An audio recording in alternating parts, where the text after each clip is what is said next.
Hey, Tom here, FlipAnythingUSA. So on my blog, you guys know I share how I make my fortune in real estate. I do a Zoom class every morning about 10 a.m. And that's going to start here pretty soon. Or I start at 10:10. I got some new students in there. Got some really exciting stuff going on too. So the other day,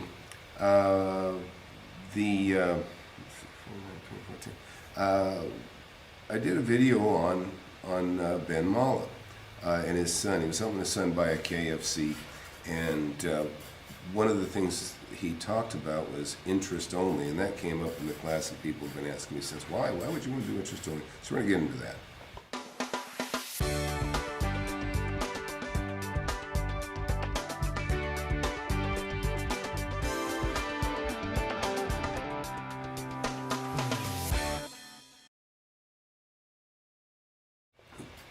So, anyways, in this video, Ben, that I did, I actually caught a mistake. He was writing off.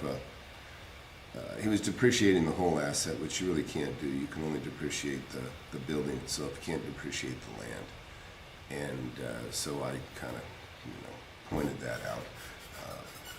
Anyways, I have a lot of respect for Ben. He's definitely the real deal, and I can't say that for most people I see on YouTube when it comes to investing in real experience. And he talks numbers and he walks his own properties, and I do the same.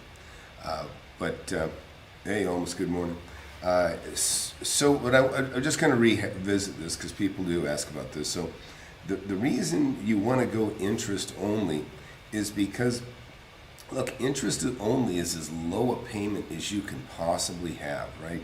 Now, somebody said, well, don't you want to build equity in your property? Well, I do, but I'm not really building equity if I have a principal payment. In other words, generally a loan is carried out over a period of time, and they call that the amortization period.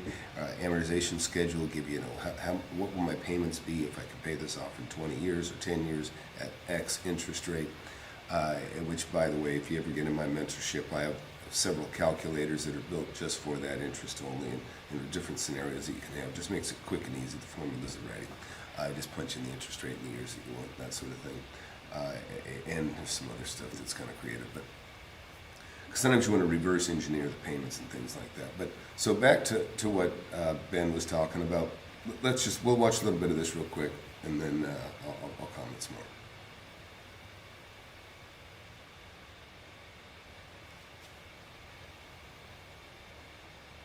Your deposit will be $186,000. Let me know if you can hear that.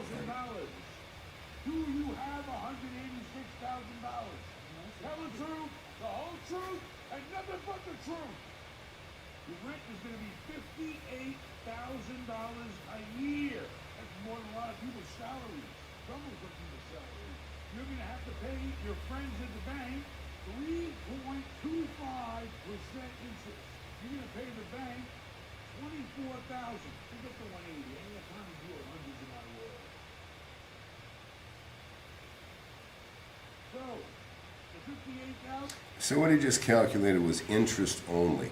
Now, typically, if you did the same loan, generally the bank's going to want a 20-year amortization schedule. I've got interest-only banks. You got to really the bank has to know you and feel comfortable with you to get to a point where you can get interest only. I mean, it's not impossible to get for everybody, but it's definitely something. The bank, that's their hedge kind of against things going down the tubes. One is your down payment, your deposit, right? And then the next is their reduction of principal owed to them. So they love interest, but they also, they like to safeguard against trouble. If you do get in trouble, they know that every year that goes by, less is owed, and presumably the value of the property is worth more.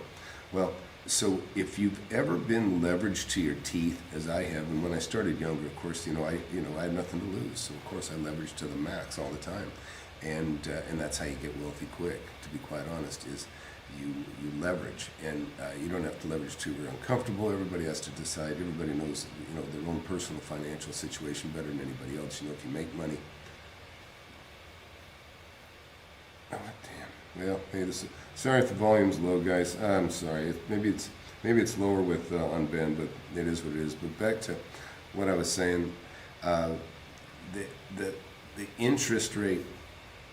If what's really cool is, look, if somebody tells you the bank's going to give you a loan, say fully amortized 20 years, meaning you're going to have, say, a $1,500 a month payment, and it's going to be paid off, in a certain amount of years, and a certain amount of that is interest, and a certain amount of that is principal. Well, that's great. Okay, you're reducing your mortgage, but as an investor, I don't care about that. I want to make my money. I want to make my money the day I purchase the property. And two, I want to make money on the asset itself. I want to make money on the borrowed money, which of course I'm making money on the borrowed money in general, just because the asset maybe is appreciating. If I want to take a speculation mode, the asset is appreciating, and I'm making money on the borrowed money, And another way, my favorite way to make money on the borrowed money is that the margin between the rents collected, right, the net operating income, say the cap rate, and the interest that I'm paying. If I'm borrowing money at 3% and I'm making 6% on $1 million, I'm making $30,000 a year on that borrowed $1 million. And so that's why Ben, of course, likes interest only. It's the safest place to be, because what I tell people is you don't need the bank to dictate you paying principal down. You can do that on your own, right? Because you can, let's just say you have a 20-year amortization, you have a $1,000 a month payment, and just say for sake of this argument, just say that 50% is principal, 50% is interest. Well, so you got a $1,000 a month payment. Okay, now that's great. You're paying down your principal every year. If you want to do that, that's not what I want to do. I want to borrow the money. I want to make money on the asset, and I want that $500 a month. I want to only pay the $500 a month interest, so that I don't want the principal to go to the bank. I want the principal to go into my bank account, my money. I want to have control over that. Now, if I ever decide, you know what, I think I'm going to pay a little bit down each month, right? I want to pay this down a little bit each month, and so then I can opt to turn this into a 10-year amortization. I can turn it into a 20-year by just adding more money per month. I say, okay, you know what, I'm going to pay an extra $300 a month, and I'm going to turn this into a 15-year amortization. So in other words, it'll pay off in 15 years at this rate. You have a choice. If you walk into a loan on day one and they've dictated that this is going to be a 20-year amortization, you don't have that option. That when times get tough, and like I say, if you leverage more property, you want the ability to bring things down to the lowest possible cost to get by, meaning interest only. And I do a lot of owner financing in my life. I teach a lot of that in my course and in my book. If you don't have my book, get my book. It's a no-brainer. It's well worth the $10-20. It's 40 years of what I've been doing, but it's so important that you understand that the money is with the interest rate, and that's why guys like Ben and me and others, we understand that margin, okay? And that's what you want to look at, because like I say, if you can put 25% down or 20% down, even better. I got a strip center I'm buying right now for $7 million, and I want to put the minimum down. It's going to be 20%. And we hadn't even talked about the exact terms. Right now they quoted me 20-year amortization, which is okay for me on this one. I don't care. But either way, the money is made on the borrowed money. So, let's watch just a tiny bit more of this, and then I'm going to get back to class here, because I have class starting here shortly. Minus the $24,000 to the bank for their interest. That's predicated on 10-year interest only. They may not at first, because they're going to be saying, well, that lease is up in 3 years, so we'll give you 5 years. And then when they renew the lease, then we'll go ahead and extend it. That's okay. We can work around that. No principal and shit. That's it. So what he said is also interesting. So he's talking about buying a KFC that has a triple net lease, meaning they, in the way he described it, is, and this is common for big brands like this. They have to keep quality standards up. They can't wait for the landlord to fix something, right? So they'll take a lease that is based on they will take care of paying the taxes, they'll take care of paying the maintenance, they'll maintain the roof, they'll maintain the air conditioners, they're going to maintain the building. They're going to really maintain the building. Now, they will expect a certain standard of like a new roof or a very good roof to begin with. And they'll expect like a parking lot, paving, whether it's paving or concrete, they'll expect that to be, in perfect condition the day they take it. Because then they'll maintain it from there. And they'll maintain it at the condition that they've received it in. Same with the roof, they'll keep it repaired. But every 10 years or so, they know the building wears out. That's why they have a lease that says it's 10 years or 15 years. He was describing the lease is going to be up in 3 years, but he's confident that the KFC will renew in 3 years, and I think that's a pretty fair bet. They've been around a long time, and so they probably will renew. There wouldn't be any really reason not to. So unless the bank, like he said, the bank, they look at your leases. They want to feel comfortable that you're going to have cash flow coming in.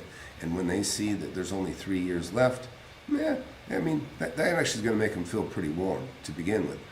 And KFC is going to make them feel warm and comfortable too.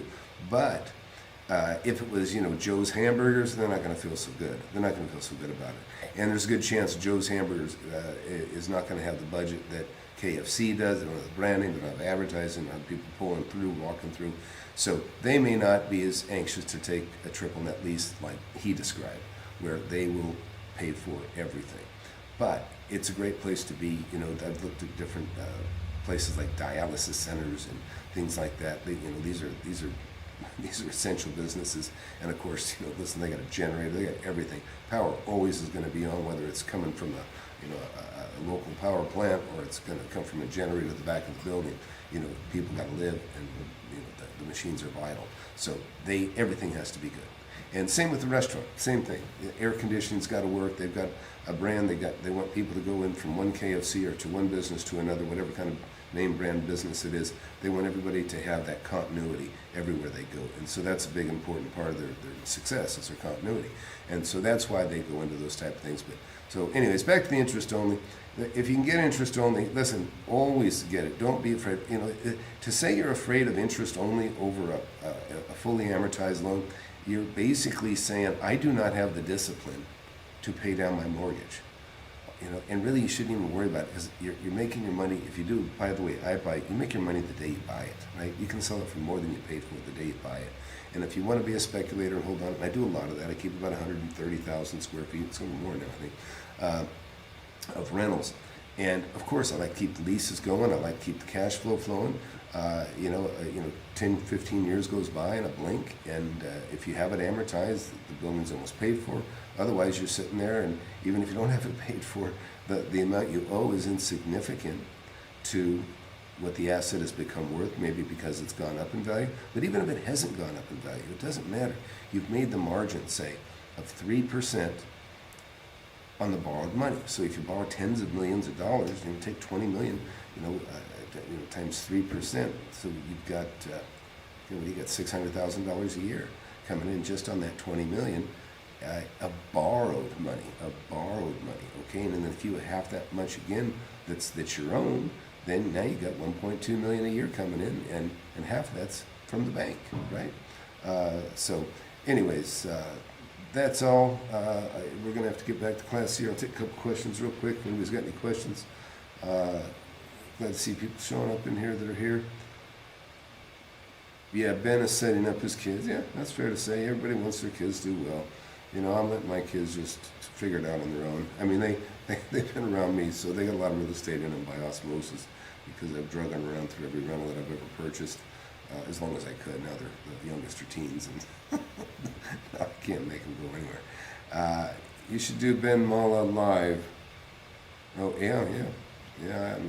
Maybe I'll watch it. Crypto Tom, I want to watch you, but audio is not good for months now.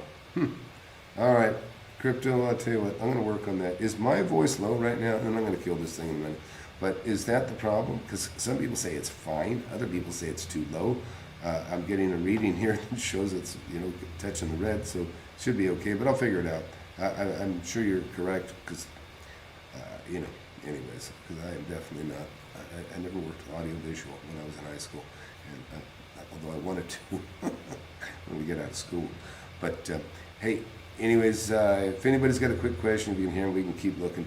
But okay, there you go. You give me a whole list.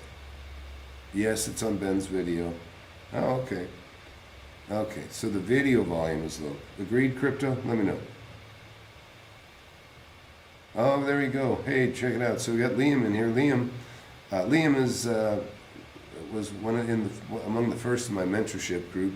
Me and Liam have been trading calls and emails, or I should say text over the weekend. Listen, I'm a mentor. I help people through their deals.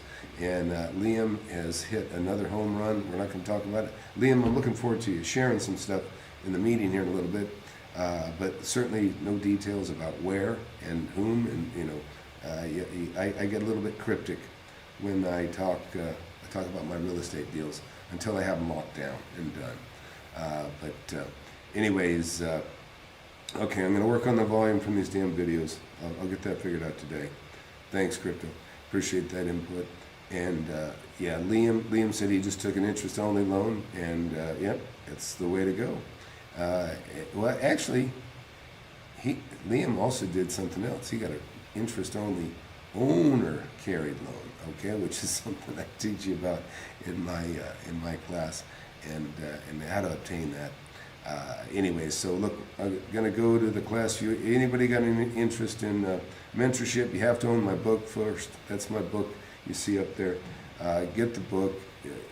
It's the cheapest. You're gonna get the most education you'll ever get. Really, even better than courses that cost you 10 grand. There's real information. That's why, because so much of this stuff you read about in books that they sell you are just fluff. Just a bunch of bullshit. The people that teach have never done it. In fact, most people that are teaching how to make money in real estate don't know how to make money in real estate. They might be a realtor. They might know how to sell somebody's property, but that doesn't help you as an investor.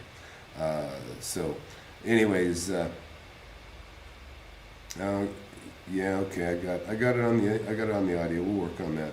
So, look, hey, thanks for watching. Please subscribe. I'll work on the volume, I promise, and you'll definitely learn a lot, I promise. I'm going to jump to the Zoom class. If you guys don't know, let me see if I can show you this. So we keep a Zoom class here every Saturday, and let's see, and oh yeah, so let's see, let me get these people in the class here. Okay, so starting to populate the class here. And you can see, and you know, usually we have at least 20 some people in here, but I've had hundreds now. Anyways, I'm going to get back to my class here, and we'll see you guys next time. Maybe I'll do a video later today. I got a lot of content, and then we'll see you guys. We'll see you guys on the next episode. But please subscribe.